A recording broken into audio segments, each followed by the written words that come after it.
Hello everybody and welcome to Kindwyn's Coastal Reads, and today I'm going to be reading to you a story from the Grimm's Complete Fairy Tales, and the story I'm reading today is called The Hut in the Forest. Okay, The Hut in the Forest. A poor lumberjack lived with his wife and 3 daughters in a little hut on the edge of a lonely forest. One morning, as he was about to go to his work, he said to his wife, "Let my dinner be brought into the forest to me by my eldest daughter, or I shall never get my work done." And in order that she may not miss her way, he added, "I will take a bag of millet with me and strew the seeds on the path." When therefore the sun was just above the center of the forest, the girl set out on her way with a bowl of soup, but the field sparrows and wood sparrows, larks and finches, blackbirds and siskins had picked up the millet long before, and the girl could not find the track. Then, trusting to chance, she went on and on until the sun sank and night began to fall. The trees rustled in the darkness, the owls hooted, and she began to be afraid. Then in the distance she perceived a light which glimmered between the trees. "There ought to be some people living there who can take me in for the night," thought she, and went up to the light. It was not long before she came to a house, the windows of which were all lighted up. She knocked, and a rough voice from inside cried, "Come in." The girl stepped into the dark entrance and knocked at the door of the room. "Just come in," cried the voice, and when she opened the door, an old gray-haired man was sitting at the table, supporting his face with both hands, and his white beard fell down over the table almost as far as the ground. By the stove lay 3 animals, a hen, a rooster, and a brindled cow. The girl told her story to the old man and begged for shelter for the night. The man said, "Pretty little hen, pretty little rooster, and pretty brindled cow, what say ye to that?" "Ducks," answered the animals, and that must have meant, "We are willing," for the old man said, "Here, you shall have shelter and food. Go to the fire and cook us our supper." The girl found in the kitchen abundance of everything and cooked a good supper, but had no thought of the animals. She carried the full dishes to the table, seated herself by the gray-haired man, ate, and satisfied her hunger. When she had enough, she said, "But now I am tired. Where is there a bed in which I can lie down and sleep?" The animals replied, "You have eaten with him, you have drunk with him, you have had no thought for us. So find out for yourself where you can pass the night." Then said the old man, "Just go upstairs and you will find a room with 2 beds. Shake them up and put white linen on them, and then I too will come and lie down to sleep." The girl went up, and when she had shaken the beds and put clean sheets on, she lay down in one of them without waiting any longer for the old man. After some time, however, the gray-haired man came, took his candle, looked at the girl, and shook his head. When he saw that she had fallen into a sound sleep, he opened a trap-door and let her down into the cellar. Late at night the lumberjack came home and reproached his wife for leaving him to hunger all day. "It is not my fault," she replied. "The girl went out with your dinner and must have lost herself, but she is sure to come back tomorrow." The lumberjack, however, rose before dawn to go into the forest and requested that the second daughter should take him his dinner that day. "I will take a bag with lentils," said he. "The seeds are larger than millet.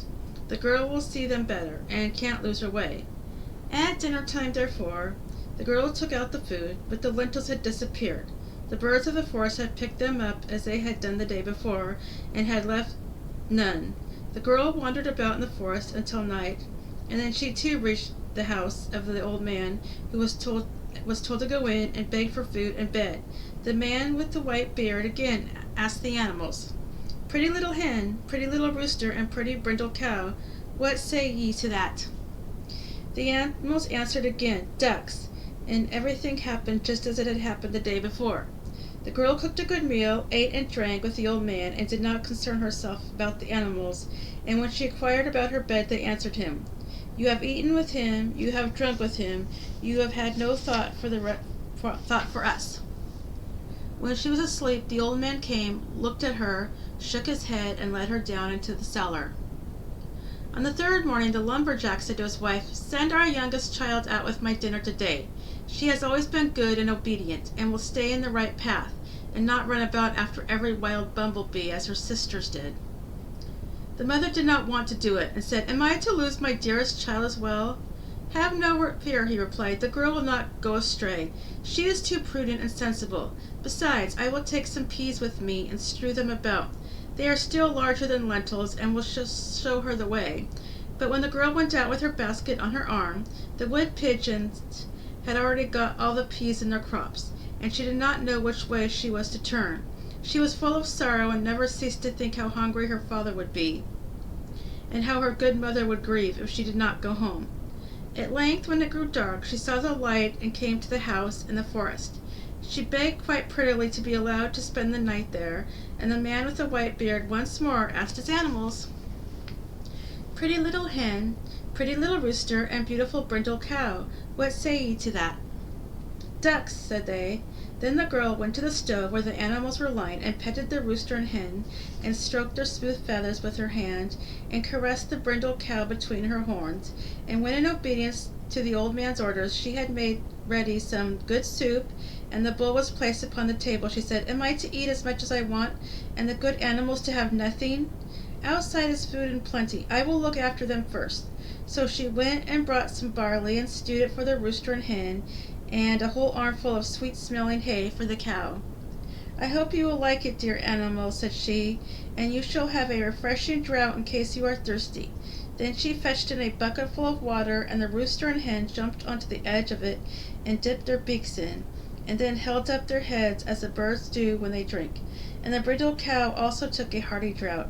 When the animals were fed, the girl seated herself at the table by the old man, and ate what he had left. It was not long before the rooster and the hen began to thrust their heads beneath their wings, and the eyes of the cow likewise began to blink. Then said the girl, "Ought we not go to bed?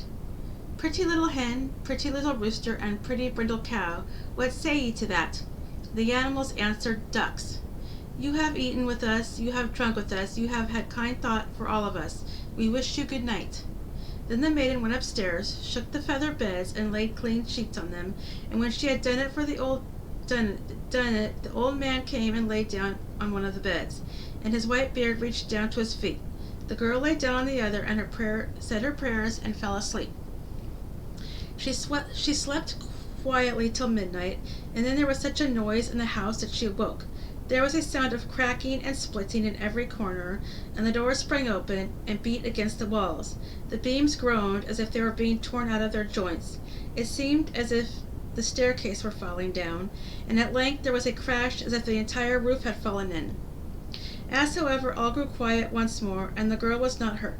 She stayed quietly lying where she was, and fell asleep again.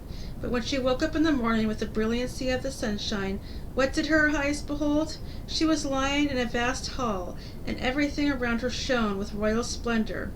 On the walls golden flowers grew up on a ground of green silk. The bed was of ivory, and the canopy of red velvet, and on a chair close by was a pair of shoes embroidered with pearls. The girl believed that she was in a dream, but 3 richly clad attendants came in and asked what orders she would like to give. "If you will go," she replied, "I will get up at once and make ready some soup for the old man, and then I will feed the pretty little hen and the rooster and the beautiful brindle cow." She thought the old man was up already, and looked round at his bed. However, was not lying on it, but a stranger. And while she was looking at him, and becoming aware that he was young and handsome, he awoke, sat up in bed, and said, "I am a king's son, and was bewitched by a wicked witch, and made to live in this forest as an old gray-haired man.